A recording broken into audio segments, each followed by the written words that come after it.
Hello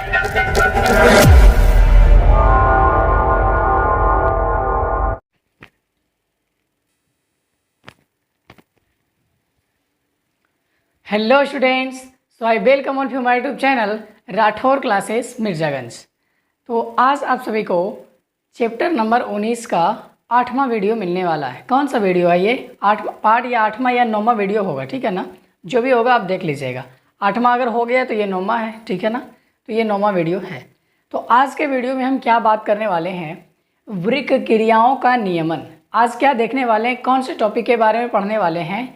वृक्क क्रियाओं का नियमन। इसका मतलब क्या होता है? Regulation of kidney function. Regulation of kidney function मतलब किडनी काम कैसे करता है या उसका रेगुलेशन कैसे होता है। तो किडनी जो भी काम कर रहा था, किडनी में जो भी घटना घट रहा था, उसको क्या कोई कंट्रोल करने वाला होता है हमारे शरीर में? क्या? जी हाँ, बिल्कुल होता है। तो अच्छा, एक सिंपल सा सवाल बताइए कि वृक्क क्रियाओं पर क्या हमारा नियंत्रण होता है क्या? जी नहीं, ऐसा नहीं होता है कि जो वृक्क है उस पर मेरा नियंत्रण होगा, नहीं। तो किसका नियंत्रण होता है? तंत्रिका तंत्र का। किसका नियमन होता है? तंत्रिका तंत्र का। और भी हमारे शरीर में बहुत सारे ऐसे कोशिका हैं या हमारे दिमाग में बहुत सारे ऐसे ग्राही हैं और भी बहुत सारे ऐसे हार्मोन है जो वृक्क के क्रियाओं को क्या करता है? नियमन करता है। तो आज आपके इस चैप्टर का लास्ट टॉपिक के बारे में डिस्कशन चलने वाला है। तो इसलिए क्या किए हैं, इसको 3 स्टेप में हम बताना चाहे हैं कि वृक्क क्रियाओं का नियमन किसके द्वारा होगा। तो 3 प्रक्रिया द्वारा होगा। तीनों का एक अलग अलग कॉलम बना दिए हैं, उसके बाद लिख दिए हैं, ठीक है ना, नोट्स के पॉइंट में। इसको हर एक स्टेप को देखते जाना है अच्छे से, कहीं पर वीडियो स्किप नहीं करना है। तो आपको एकदम अच्छे से सारा कुछ क्लियर होने वाला है। और लास्ट में हम एक बार तीनों को रिलेट करके जल्दी में फास्ट रिवीजन करने वाले हैं, ठीक है ना। तो चलिए बिना देरी के वीडियो शुरू करते हैं। तो पहले बात आता है कि वृक्क क्रियाओं का नियमन। वृक्क क्रियाओं का नियमन मतलब जैसे वृक्क काम कर रहा है उसका नियमन कैसे होने वाला है, उस पर कंट्रोल कैसे होने वाला है। 3 क्रिया द्वारा। कितना द्वारा? 3 द्वारा। पहला है हाइपोथैलेमस द्वारा, दूसरा है जेजी सेल द्वारा। जेजी सेल, कौन सा सेल? JG cell. हाँ, कोई जीजा सेल नहीं बोल देना है। क्या बोलना है? जेजी सेल, जीजा सेल नहीं बोलना है। इधर है एएनएफ द्वारा। किसके द्वारा? एएनएफ द्वारा। इसका फुल फॉर्म भी आगे बताया जाएगा, ठीक है। तो वही देखेंगे एक एक करके, सबके द्वारा देखेंगे कि कैसे होता है और ये कब होता है, कब होता है और कैसे होता है। तो पूरी तरीके से ये देखने में क्लियर हो जाएगा, ठीक है। तो सबसे पहले पढ़ते हैं हाइपोथैलेमस द्वारा। किसके द्वारा? हाइपोथैलेमस द्वारा। तो सवाल आता है कि हाइपोथैलेमस द्वारा वृक्क का नियमन कब होगा? हाइपोथैलेमस द्वारा क्या हो रहा है? नियमन हो रहा है। तो मेरा सवाल हो गया आपसे कि हाइपोथैलेमस द्वारा वृक्क का नियमन कब होगा। तो देखिए यहाँ पे लिखा हुआ है, जब रक्त में क्या हो जाए, उसका सांद्रण बढ़ जाए। जब रक्त का क्या बढ़ जाए? सांद्रण बढ़ जाए। जब रक्त का आयतन घट जाए, रक्त में सांद्रण घट जाए, रक्त का आयतन घट जाए। और किसका आयतन बढ़ जाए? मूत्र का आयतन बढ़ जाए। या रक्त में पानी की मात्रा की कमी हो जाए। किसकी कमी हो जाए? पानी की कमी। तो जब हमारे शरीर में रक्त में पानी की कमी होती है तो ये कंडीशन लागू होता है। कौन सा कंडीशन? जब भी रक्त में सांद्रण बढ़ा हो, पानी कम हो, मूत्र का आयतन कम हो, रक्त का आयतन कम हो। तो इस प्रकार से मूत्र का आयतन ज़्यादा हो, रक्त का आयतन कम हो। तो ये जैसा भी कंडीशन बढ़ रहा है, इस कंडीशन में किसके द्वारा वृक्क का नियमन होता है? हाइपोथैलेमस द्वारा। किसके द्वारा? हाइपोथैलेमस द्वारा। अब सवाल आता है कि ठीक है, ऐसा कंडीशन हुआ तो वृक्क किसके द्वारा नियमित होगा? हाइपोथैलेमस द्वारा होगा। उसके बाद ये सवाल आता है कि कैसे ये कंडीशन हुआ, उसके बाद हाइपोथैलेमस इसको कंट्रोल किया, लेकिन कैसे किया, अब ये बताओ, ठीक है। तो यहाँ पर लिख दिए सवाल भी कि अब क्या देखना है, कैसे करता है ये देखना है। तो ये कैसे करता है इधर समझिए। हमारे मस्तिष्क में एक भाग होता है, उसको बोलते हैं हाइपोथैलेमस। क्या बोलते हैं? हाइपोथैलेमस। बोलते जाइए, हमारे साथ इन्वॉल्व रहिए, तभी पढ़ने में मज़ा आएगा। ऑनलाइन पढ़ाई ऐसे ही होती है, ठीक है। घर में चिल्लाइए, खूब कस के चिल्लाइए, तभी तो बोलेगा गार्जियन हाँ पढ़ाई हो रही है। ऐसे में चुपचाप मोबाइल में देखेंगे तो लगता है फिल्म देख रहे हैं क्या, ऐसा लगता है, ठीक है ना। तो हमारे साथ बोलिए, हाइपोथैलेमस द्वारा कब होता है लागू ये नियम? जब रक्त में क्या हो जाए? जब रक्त का आयतन कम हो जाए, जब मूत्र का आयतन बढ़ जाए, जब मूत्र का सांद्रण बढ़ जाए, जब रक्त में पानी की कमी हो जाए तब ये कंडीशन लागू होता है। किसके द्वारा ब्रिक क्रिया नियमित होता है? हाइपोथैलेमस द्वारा। किसके द्वारा? हाइपोथैलेमस द्वारा। फिर बताने वाले हैं कि हाइपोथैलेमस द्वारा होता है, ये बात तो ठीक है, लेकिन आप जानेंगे कि कैसे होता है। क्या जानेंगे? कैसे होता है। तो इधर सुनिए, हाइपोथैलेमस हमारे दिमाग का एक हिस्सा होता है, एक भाग होता है जिसको बोलते हैं हाइपोथैलेमस। वहाँ पर बहुत सारा उसके ऊपर प्रासरणी क्या लगा होता है? प्रासरणी उसको क्या बोलते हैं? ग्राही। क्या बोलते हैं उसको? प्रासरणी ग्राही, यानी कि प्रासरण का रिसेप्टर लगा होता है। किसके ऊपर? हाइपोथैलेमस के ऊपर। तो हाइपोथैलेमस के ऊपर प्रासरणी ग्राही लगा होता है, वो उद्दीपित हो जाता है। क्या हो जाता है? एक्टिव हो जाता है, काम करने लगता है। जब भी ऐसा कंडीशन होता है तो ये वाला काम करने लग जाता है। कौन? प्रासरणी ग्राही। और ये कहाँ लगा होता है? हाइपोथैलेमस के ऊपर। तो ऐसा कंडीशन जैसे हुआ, ये काम करना शुरू कर दिया। क्लियर है? अब जब ये उद्दीपित होता है तो ये एक ग्रंथि को उद्दीपित कर देता है जिसको बोलते हैं पीयूष ग्रंथि। क्या बोलते हैं? पीयूष ग्रंथि। तो उसके बाद क्या हो जाता है? पीयूष ग्रंथि भी उद्दीपित हो जाता है। जब पीयूष ग्रंथि उद्दीपित होता है तो पीयूष ग्रंथि एक हार्मोन को स्रावित करता है। जब भी पीयूष ग्रंथि एक्टिव होता है तो क्या करता है? एक हार्मोन को रक्त में स्रावित करता है और उस हार्मोन को बोलते हैं एडीएच हार्मोन। क्या बोलते हैं? ADH hormone. याद कीजिए, जब हम बता रहे थे कि हमारे शरीर में कुछ विशेष प्रकार के कंडीशन होगा, जैसे हम मान लीजिए रेगिस्तान में है तो वहाँ पानी की कमी होगा, तो उस कंडीशन में दो हार्मोन क्या करता है? हमारे शरीर को, हमारे किडनी की क्रिया को नियंत्रित करता है। एक बताए थे एडीएच हार्मोन, एक बताए थे एल्डोस्टेरोन हार्मोन। वहाँ पर भी बताए थे कि ये आगे काम देगा और इसके बारे में आगे डिटेल पढ़ेंगे, तो वही डिटेल पढ़ रहे हैं। ठीक है? तो क्या हुआ? हाइपोथैलेमस के ऊपर जो भी परासरण ग्राही था वो एक्टिव हुआ, इसके कारण पीयूष ग्रंथि एक्टिव हुआ। फिर पीयूष ग्रंथि एक हार्मोन निकाला जिसको बोलते हैं क्या? ADH hormone. अगर इसका फुल फॉर्म जानना है तो ये सुनिए, एंटी डाययूरेटिक हार्मोन। इसको क्या बोलते हैं? Anti diuretic hormone. तो ये हार्मोन स्रावित होता है, ये हार्मोन रक्त में स्रावित होता है। ये हार्मोन करता क्या है? एडीएच हार्मोन डीसीटी और संवाहक नली से, कहाँ से? डीसीटी मतलब दूरस्थ संवलित नलिका और संवाहक नली से किसको अवशोषित करवाता है? पानी को पुनः अवशोषित करवाता है। किसको अवशोषित करवाता है? पानी को पुनः अवशोषित करवाता है। अच्छा ये सोचिए, जब भी क्या हुआ? एडीएच हार्मोन आया, जब भी एडीएच हार्मोन रक्त में स्रावित हुआ तो ये क्या कर रहा है? पानी को बचाने का काम कर रहा है। पानी को बचाने का काम कर रहा है। इसका मतलब ऐसे ही पानी की कमी है, पानी की क्या है? कमी है। तो जब भी एडीएच हार्मोन स्रावित हुआ रक्त में तो ये करता क्या है? जो भी मूत्र बन के बाहर जा रहा होता है तो डीसीटी वाला नली से और कौन सा नली? उसके बाद संवाहक नली से पानी को फिर से रक्त में अवशोषित कर लेता है। पानी को फिर से रक्त में अवशोषित कर लेता है। क्यों कर रहा है अवशोषित? क्योंकि ऐसे ही पानी की कमी है। तो क्या पानी को वेस्ट होने देगा क्या? नहीं, ऐसा कभी नहीं होने देगा। तो इस प्रकार से क्या होता है? हमारे किडनी में हाइपोथैलेमस द्वारा ब्रिक का नियमन होता है, जिसके कारण क्या होता है? कैसे होता है? कब होता है? जब रक्त में क्या हो जाए? सांद्रण की कमी हो जाए। जब रक्त में सांद्रण बढ़ जाए, जब मूत्र का आयतन बढ़ जाए, जब रक्त में पानी कम जाए, जब रक्त का आयतन घट जाए, तो ये कंडीशन लागू होता है। जब भी ये कंडीशन लागू होता है तो हाइपोथैलेमस एक्टिव होता है, उसके ऊपर जो भी प्रासरण ग्राही लगाता है वो।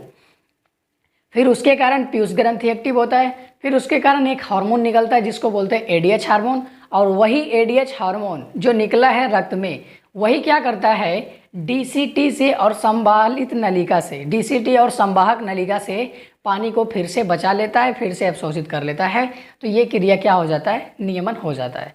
तो ये पहला स्टेप आपका होता है पूरा क्लियर, और ये अच्छे तरीके से समझ में आया होगा। स्टेप बाय स्टेप इसको लिख लेना है। ठीक है? अभी ये वीडियो रोक करके इसको लिख सकते हैं। ओके, फिर बाद में दूसरा पढ़ेंगे जेजी सेल द्वारा। किसके द्वारा? जेजी सेल द्वारा। इसको क्या बोलना नहीं है? जीजा सेल नहीं बोलना है। क्या बोलना है? जेजी सेल द्वारा। ठीक है? तो जैसा इसमें देखेंगे कब होता है, कैसे होता है, उसी प्रकार से इसमें भी देखेंगे कि ब्रिक का नियमन जेजी सेल द्वारा कब होता है या कैसे होता है। तो दोनों देखने वाले हैं। तो सबसे पहले कंडीशन देखिए कि होता कब है। तो जब क्या हो? जीएफआर आयनिक सांद्रण तथा बीपी, क्या क्या बोले? जीएफआर आयनिक सांद्रण तथा बीपी कम हो। क्या हो? कम हो। जीएफआर क्या होता था? ग्लोमेरुलर फिल्ट्रेशन रेट होता था। वो कम हो या आयनिक सांद्रण कम हो या बीपी कम हो, तो इस कंडीशन में कौन सेल काम करता है? जेजी सेल काम करता है। कौन काम करता है? JG cell. फिर जब काम करता है तो सवाल आया कैसे करता है भाई साहब? ठीक है, तो ये बताने वाले हैं कि देखिए कैसे करता है। जब भी ऐसा कंडीशन होता है कि आयनिक सांद्रण कम है, जीएफआर कम है या बीपी कम है, तो इस कंडीशन में जेजी सेल पहले क्या हो जाता है? एक्टिव। जेजी सेल क्या हो जाता है? एक्टिव। तो जैसे ही जेजी सेल एक्टिव होता है वो क्या करता है? एक रेनिन हार्मोन को रक्त में स्रावित करता है। कौन से हार्मोन को स्रावित करता है? रेनिन हार्मोन को रक्त में स्रावित करता है। और जब रक्त में स्रावित हो गया रेनिन, रक्त में कौन स्रावित हो गया? रेनिन, तो ये पूरा शरीर में चला गया। ठीक है, अब हमारे शरीर के अंदर में क्या होता है? लीवर एक रासायनिक पदार्थ को बनाता है जिसको बोलते हैं एंजियोटेंसिनोजन। क्या बोलते हैं? एंजियोटेंसिनोजन। कौन बनाता है? लीवर। लीवर मतलब यकृत। यकृत क्या करता है? एंजियोटेंसिनोजन बनाता है। ठीक है, तो यकृत क्या किया? एंजियोटेंसिनोजन को बनाया और उसको कहाँ डाल दिया? रक्त में डाल दिया।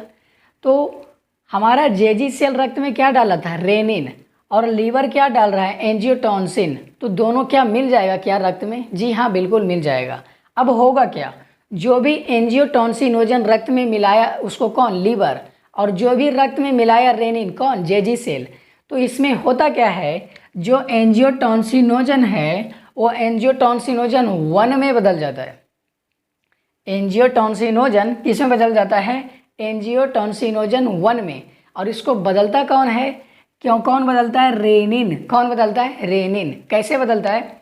जब जेजी सेल एक्टिव हुआ तो ये रेनिन हार्मोन को रक्त में डाला। फिर लीवर भी क्या किया? एंजियोटेंसिन को रक्त में डाला। तो दोनों रक्त में मिला हुआ है। तो रेनिन करता क्या है? जो भी एंजियोटेंसिनोजन था उसको एंजियोटेंसिनोजन 1 में बदल देता है। किसे बदल देता है? 1 में बदल देता है। तो इस प्रकार से रेनिन क्या किया? एंजियोटेंसिनोजन को एंजियोटेंसिनोजन 1 में बदल दिया। अब क्या होता है? ना ही एंजियोटेंसिनोजन काम करता है, ना ही एंजियोटेंसिनोजन 1 काम करता है। उसके बाद क्या होता है ये देखिए। उसके बाद ये चला जाता है हमारे फेफड़ा के पास। कहाँ चला जाता है? हमारे फेफड़ा के पास। एंजियोटेंसिनोजन 1 कहाँ चला जाता है? फेफड़ा के पास। फेफड़ा एक क्या करता है? एक एंजाइम को निकालता है। फेफड़ा क्या निकालता है? एक एंजाइम को स्रावित करता है। और वो एंजाइम क्या करता है? एंजियोटेंसिनोजन 1 को एंजियोटेंसिनोजन 2 में बदल देता है। एंजियोटेंसिनोजन 1 को एंजियोटेंसिनोजन 2 में बदल देता है। अब जो यहाँ पर एंजियोटेंसिनोजन 2 बना है ये काम करेगा। ये क्या करेगा? काम करेगा। देखिए क्या करेगा। एंजियोटेंसिनोजन 2 क्या करता है? क्या काम करता है? पीसीटी से पानी का अवशोषण। पीसीटी मतलब प्रोक्सिमल कन्वोल्यूटेड ट्यूब्यूल, समीपस्थ संवलित नलिका, वहाँ से क्या करेगा? पानी को अवशोषित करेगा। बीपी तथा जीएफआर को बढ़ा देगा। बीपी तथा जीएफआर को बढ़ा देगा। कंडीशन में क्या था? बीपी कम था, जीएफआर कम था, इसलिए एंजियोटेंसिनोजन क्या कर रहा है? पीसीटी से पानी का अवशोषण बढ़ा रहा है, जिसके कारण बीपी बढ़ रहा है। बीपी बढ़ रहा है तो जीएफआर भी बढ़ रहा है। तो इस प्रकार से जीएफआर बढ़ता है। जब ये कहानी हो जाता है उसके बाद हमारे शरीर में एड्रीनल कॉर्टेक्स एक्टिव हो जाता है। क्या एक्टिव हो जाता है? Adrenal cortex. एड्रीनल कॉर्टेक्स कहाँ होता है? जो किडनी था, किडनी के ऊपर एक ग्रंथि होता है उसको बोलते हैं एड्रीनल ग्लैंड। क्या बोलते हैं? एड्रीनल ग्लैंड मतलब अधिवृक्क ग्रंथि, उसी का एक भाग होता है एड्रीनल कॉर्टेक्स। तो वो एक्टिव हो जाता है। ठीक है, और जब भी वो एक्टिव होता है तो ऐसे में एक हार्मोन निकालता है उसको बोलते हैं एल्डोस्टेरॉन हार्मोन। कौन सा हार्मोन? Aldosterone hormone. और ये हार्मोन क्या करता है? रक्त में स्रावित हो जाता है। जब भी ये ऐसा हार्मोन निकला फिर कहाँ स्रावित हो जाएगा? रक्त में स्रावित होगा। ठीक है, फिर वो क्या करता है? डीसीटी से Na+, डीसीटी से Na+ मतलब सोडियम आयन। डीसीटी से क्या करता है? सोडियम आयन को अवशोषण करवाता है। डीसीटी से सोडियम आयन का अवशोषण करवाता है, जिसके कारण जीएफआर तथा बीपी तथा आयनिक सांद्रण क्या होता है? बढ़ जाता है। तो इस प्रकार से जेजी सेल द्वारा कंट्रोल होता है। तो बताइए फिर से जेजी सेल द्वारा कैसे कंट्रोल होता है, कब कंट्रोल होता है? जब भी बीपी कम हो और जीएफआर कम हो, इस कंडीशन में जेजी सेल काम करता है। तो कैसे करता है? सबसे पहले क्या किया? जेजी सेल एक्टिव हुआ। जब जेजी सेल एक्टिव हुआ तो रक्त में क्या स्रावित हुआ? रेनिन। फिर हमारा लीवर क्या बनाया, एंजियोटेंसिनोजन। तो एंजियोटेंसिनोजन और रेनिन कहाँ मिला हुआ है, रक्त में। तो रेनिन करता क्या है, एंजियोटेंसिनोजन को एंजियोटेंसिनोजन 1 में बदल देता है, ठीक है। अब ये एंजियोटेंसिनोजन कहाँ जाता है, फेफड़ा के पास जाता है। वहाँ पर क्या होता है, एक एंजाइम निकलता है जो इस एंजियोटेंसिनोजन 1 को एंजियोटेंसिनोजन 2 में बदल देता है, ठीक है। जब ऐसा कहानी होता है तो ना ही एंजियोटेंसिनोजन काम करता है, ना ही एंजियोटेंसिनोजन 1 काम करता है। तो कौन काम करता है, एंजियोटेंसिनोजन 2। एंजियोटेंसिनोजन 2 करता क्या है, ब्लड प्रेशर को बढ़ा देता है, जीएफआर को बढ़ा देता है, ठीक है। जब ऐसा कहानी हुआ तो हमारा एड्रिनल कॉर्टेक्स एक्टिव हो जाता है, उद्दीपित हो जाता है, जिसके कारण वो भी क्या करता है, एक हार्मोन को रक्त में स्रावित करता है। कौन सा हार्मोन, एल्डोस्टेरॉन। कौन सा हार्मोन, एल्डोस्टेरॉन। अब ये क्या करता है, ये करता क्या है, डीसीटी से सोडियम आयन का अवशोषण करवाता है। डीसीटी से सोडियम आयन का अवशोषण करवाता है, जिसके कारण बीपी बढ़ जाता है, जीएफआर बढ़ जाता है। इस प्रकार से जेजी-सोल द्वारा ब्रिक क्रिया का नियमन होता है। तो क्लियर हो गया होगा, जी हाँ बिल्कुल। अब इसको भी हर एक स्टेप से क्लियर कर लेना है और एक बार दोबारा से सुन लेना है, तो पूरा तरह से क्लियर हो जाएगा, ठीक है। अब तीसरा पढ़ते हैं एएनएफ द्वारा। तीसरा क्या पढ़ते हैं, एएनएफ द्वारा। तो सबसे पहले बता दें कि एएनएफ का फुल फॉर्म क्या होता है। एएनएफ का फुल फॉर्म होता है आर्ट्रियल न्यूट्रेटिंग फैक्टर। क्या होता है बोलिए, आर्ट्रियल न्यूट्रेटिंग फैक्टर, ठीक है। न्यूट्रेटिक फैक्टर, आर्ट्रियल न्यूट्रेटिक फैक्टर, ये क्या होता है, ये एक द्रव होता है। आर्ट्रियल न्यूट्रेटिंग फैक्टर क्या होता है, एक द्रव होता है, और उस द्रव के कारण क्या होता है ये देखने वाले हैं। तो सबसे पहले तो ये देखेंगे कि ये एएनएफ कब काम करेगा, क्या देखेंगे, कैसे, मतलब कि कब नियंत्रण होता है, कब नियमित होता है और कैसे होता है। यही तो सब में देख रहे थे कि इसके द्वारा कब होगा, कैसे होगा, इसके द्वारा कब होगा, कैसे होगा। तो इसमें भी तो एक कंडीशन आएगा कि कब होगा और कैसे होगा। तो इसमें एक कंडीशन है कि क्या हो जाए, जब जेजी सेल बीपी को बहुत ज़्यादा बढ़ा दे। जब क्या हो जाए, जेजी सेल बीपी को बहुत ज़्यादा बढ़ा दे। अभी अभी हमने क्या देखा है कि जेजी सेल क्या करता है, बीपी बढ़ा देता है, बीपी बढ़ा देता है। जेजी सेल क्या करता है, बीपी बढ़ा देता है। ये काम कब करेगा, जब जेजी सेल बीपी को बहुत ज़्यादा बढ़ा देता है। जब जेजी सेल बीपी को बहुत ज़्यादा बढ़ा देता है तो कौन काम करेगा, एएनएफ काम करेगा। कौन काम करेगा, एएनएफ। उस टाइम ब्रिक का नियमन किसके द्वारा होता है, एएनएफ के द्वारा। तो पूछेगा एएनएफ के द्वारा ब्रिक का नियमन कब होता है, तो बोलना है जब जेजी सेल द्वारा बीपी को बहुत ज़्यादा बढ़ा दिया जाता है तो एएनएफ काम करता है, ठीक है। फिर सवाल आएगा कैसे काम करता है भाई साहब। तो एएनएफ क्या होता है, जेजी सेल के उल्टा काम करता है। एएनएफ क्या होता है, जेजी सेल के उल्टा काम करता है। कैसे, वो देखिए। जेजी सेल क्या किया, बीपी बढ़ाया। सबसे पहले क्या हुआ, जेजी सेल बीपी बढ़ाया, तभी तो एएनएफ काम करेगा। तो जेजी सेल बीपी बढ़ा दिया, ठीक है, इतना बात याद रखिए। उसके बाद होता क्या है, जब भी ब्लड प्रेशर बढ़ा तो ब्लड का प्रेशर बढ़ गया, तो जो हमारा हृदय का अलिंद होता है, जो हमारा हृदय का अलिंद होता है, उसके दीवार पर दबाव बढ़ता है। ब्लड प्रेशर बढ़ने के कारण हृदय का दीवार का क्या होता है, दबाव बढ़ता है। उसके कारण क्या होता है, वहाँ से एएनएफ निकलता है। क्या निकलता है, एएनएफ। और एएनएफ का मतलब क्या होता है, आर्ट्रियल न्यूट्रेटिंग फैक्टर। ये स्रावित होता है रक्त में। जब ये रक्त में स्रावित होता है, ये क्या करता है, जेजी सेल के कार्य को रोक देता है। जेजी सेल के कार्य को रोक देता है। तो देखिए जेजी सेल क्या कर रहा था, बीपी को बढ़ा रहा था। जेजी सेल क्या कर रहा था, बीपी को बढ़ा रहा था। तो जब ज़्यादा बीपी बढ़ जाएगा तो एएनएफ काम करेगा। कैसे काम करेगा, बीपी ज़्यादा बढ़ा, इसका मतलब रक्त का दाब बढ़ गया हृदय के अलिंद पर, तो वहाँ से एक निकलता है एएनएफ, आर्ट्रियल न्यूट्रेटिंग फैक्टर। ये करता क्या है, जेजी सेल जो बीपी को बढ़ा रहा था, ये जेजी सेल के काम को रोक देता है। बीपी को बढ़ा रहा था ना, उसको रोक दिया, तो जिसके कारण जेजी सेल बहुत ज़्यादा बीपी को नहीं बढ़ाएगा और हमारा ब्रिक का नियमन क्या हो जाएगा, कंट्रोल हो जाएगा। तो इस प्रकार से तीनों समझ में आ गया होगा।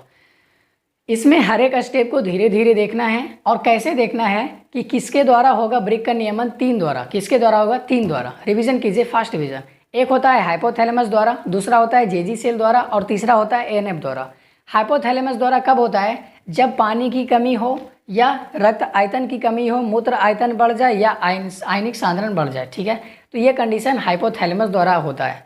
अब सवाल आता है कैसे होता है कि हाइपोथैलेमस के ऊपर पराशरण ग्राही लगा होता है, ये एक्टिव होता है तो पीयूष ग्रंथि भी एक्टिव होता है। जब पीयूष ग्रंथि एक्टिव होता है तो एक एडीएच हार्मोन निकलता है। ये एडीएच हार्मोन क्या करता है, डीसीटी तो संवाहक नलिका से, डीसीटी और संवाहक नलिका से पानी को पुनः अवशोषित करके पानी को बचा लेता है। क्यों? क्योंकि पानी का कमी है। तो इस प्रकार से ये रेगुलेशन होता है। ठीक है। उसके बाद दूसरा देखे थे जेजी सेल द्वारा कि जेजी सेल द्वारा कब काम करेगा, जब जीएफआर बढ़ जाए, जब क्या हो जाए, जीएफआर बढ़ जाए और बीपी कम हो जाए। जब जीएफआर और बीपी क्या हो जाए, कम हो जाए, तो कौन लागू होता है, जेजी सेल द्वारा कंट्रोल होता है। अब सवाल आया कि कैसे होता है। तो जेजी सेल एक्टिव हुआ, ऐसा कहानी होने पर जेजी सेल एक्टिव हुआ, एक हार्मोन निकाला रेनिन, और हमारा इसको क्या किया, रक्त में दे दिया, और हमारा लीवर क्या बनाता है, एंजियोटेंसिनोजन, इसको भी क्या किया, लीवर रक्त में छोड़ दिया। तो रक्त में दो चीज़ मिल गया, एंजियोटेंसिनोजन और रेनिन। फिर रेनिन क्या करता है, इस एंजियोटेंसिनोजन को एंजियोटेंसिनोजन 1 में बदल देता है। ये एंजियोटेंसिनोजन जाता है फेफड़ा के पास, फेफड़ा एक एंजाइम निकालता है जो कि एंजियोटेंसिनोजन 1 को एंजियोटेंसिनोजन 2 में बदल देता है। जब भी ऐसा कहानी होता है तो हमारे शरीर में बीपी बढ़ जाता है, जीएफआर बढ़ जाता है। जब बीपी बढ़ा, जीएफआर बढ़ा, उस टाइम क्या होता है, हमारा एड्रिनल कॉर्टेक्स एक्टिव हो जाता है। कौन एक्टिव हो जाता है, एड्रिनल कॉर्टेक्स।